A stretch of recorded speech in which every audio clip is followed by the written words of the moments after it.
All right, good afternoon, everyone. My name is Daughtry, and I'm the New York City Deputy Mayor for Public Safety. And we are here in the Daughtry Heights section of Brooklyn at the site of what was essentially a drug trafficking and money laundering hub hiding in plain sight, located on the same street, not with one, but two schools, but three schools.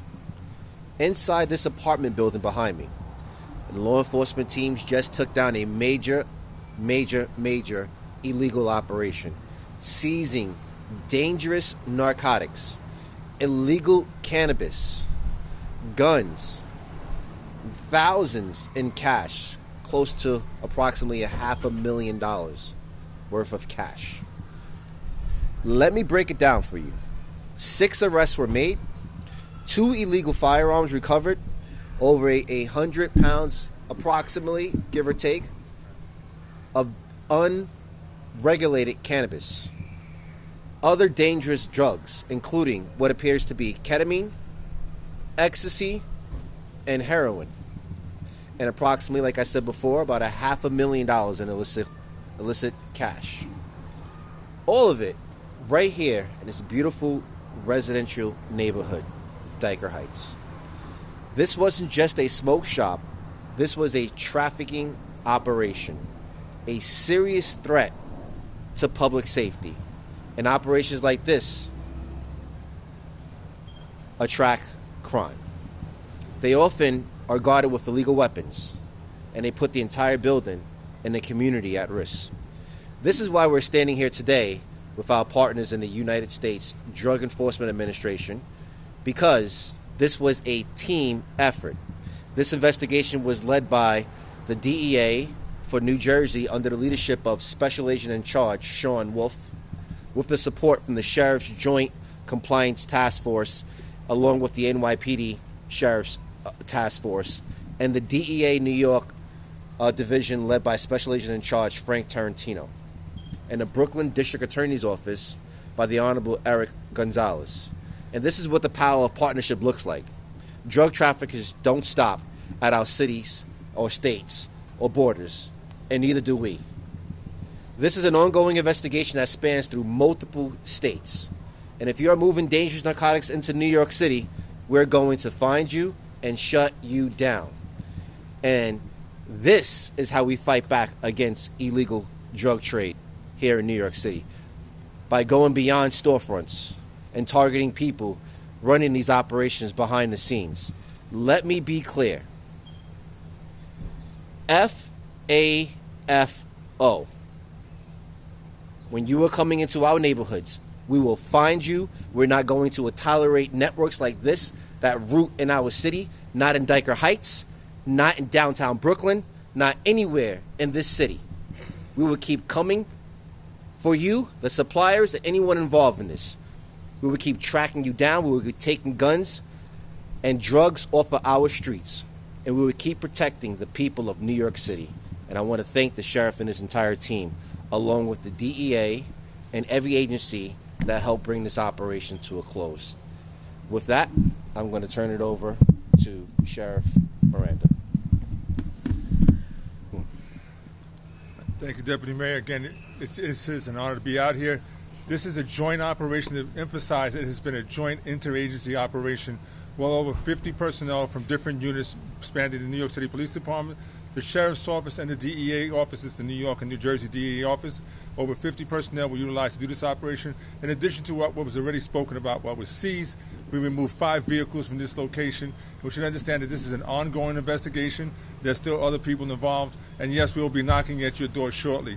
This all starts from community information. So I want to make sure you understand the communities are our partners, and every bit of information you give us, we will work and investigate, and we will follow it where it takes us. Today it took us to Daughtry Heights and a major operation, and we'll continue to follow those leads wherever else they may take us, and we will be cooperating with other agencies outside of the New York City boundaries, tracking where these illegal narcotics and things are coming into the 5 boroughs. Again, thank you so much, Deputy Mayor.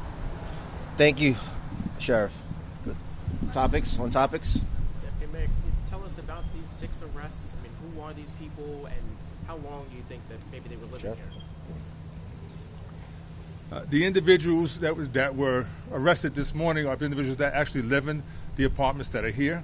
The ongoing investigation means that they have been involved in this process. A total of 6 people were arrested, 4 male, 2 females, and 1 child was referred to ACS for follow-up. 7 apartments? 7 apartments in total that extended different parts of the operation that was going on in this building. Obviously, this isn't some garage. This is a pretty strength building. One of the strength things about this is the location of this house.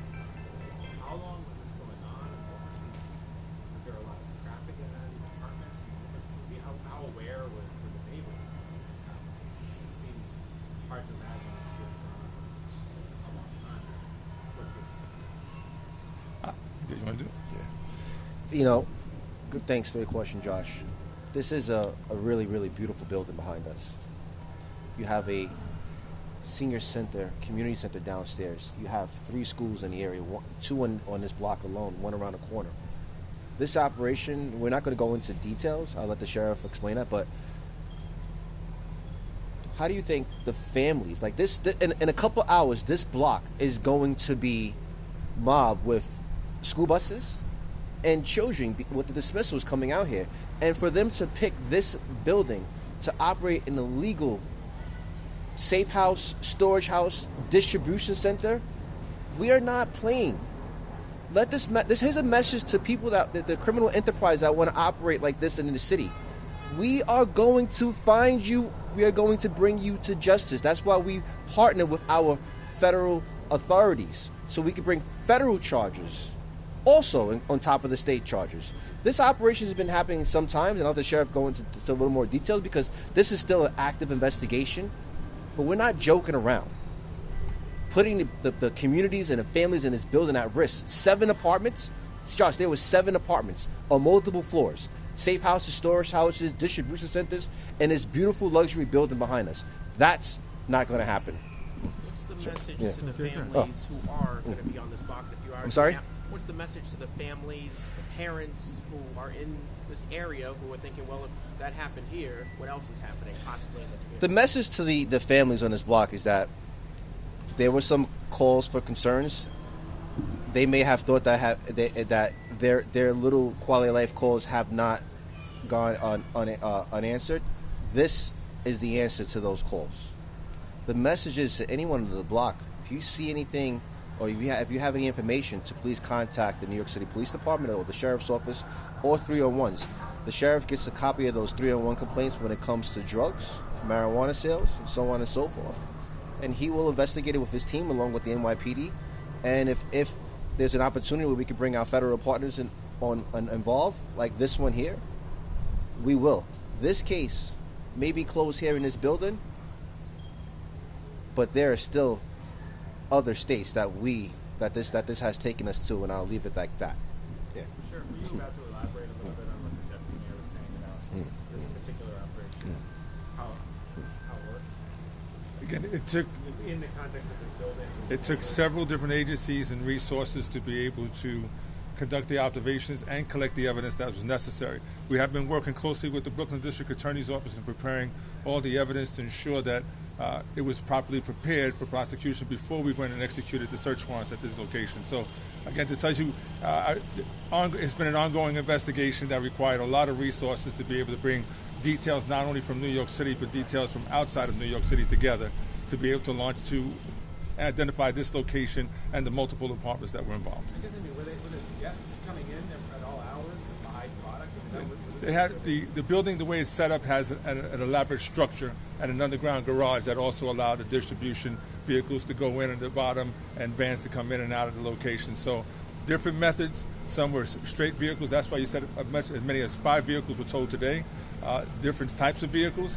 So again, the investigation will be ongoing, and I'm sure we'll be following up the other locations that are associated with this distribution hub.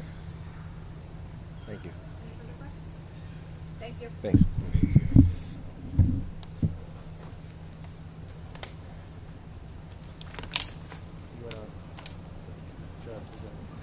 Thank you. I thought you got pink on your camera.